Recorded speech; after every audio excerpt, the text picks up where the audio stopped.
We continue our reading of Turn Your Eyes Upon Jesus, an invitation to spend a year with your best friend, a daily devotional by author George R. Knight.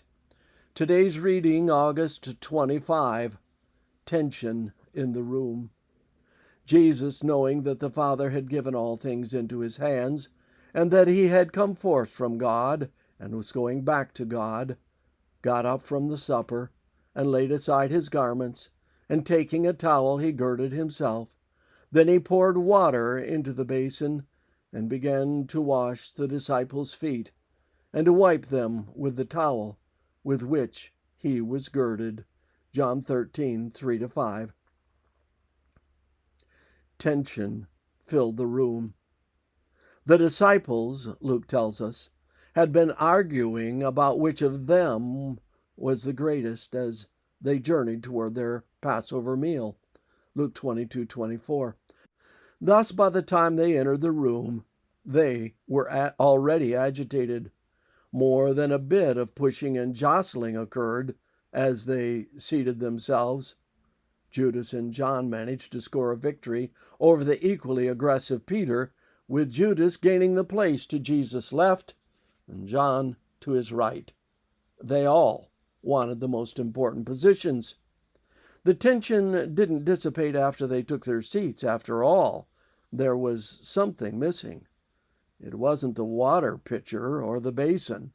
They were in place, but there was no servant to wash their feet, or on the dirt paths and roads of the day. A traveler's feet would be dusty upon arrival in the dry season and muddy during the wet. Animal waste fouled every street and path. As a result, on festal occasions, a servant washed the participants' feet. But there was no servant. As the disciples looked around the table, each determined that he would not assume that humiliating role. You could feel the tension in the air as they made no move to serve one another. Jesus, well aware of the dynamics, merely waited and watched to see what they would do.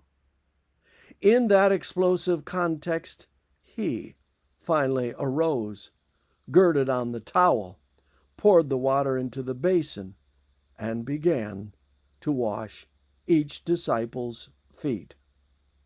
What a demonstration!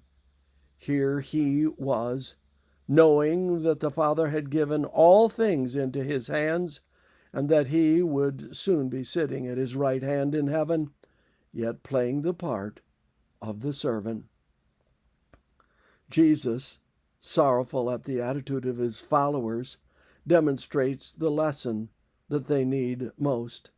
His whole life had been one of unselfish service, and now he had one last opportunity to demonstrate that principle in a way they would never forget.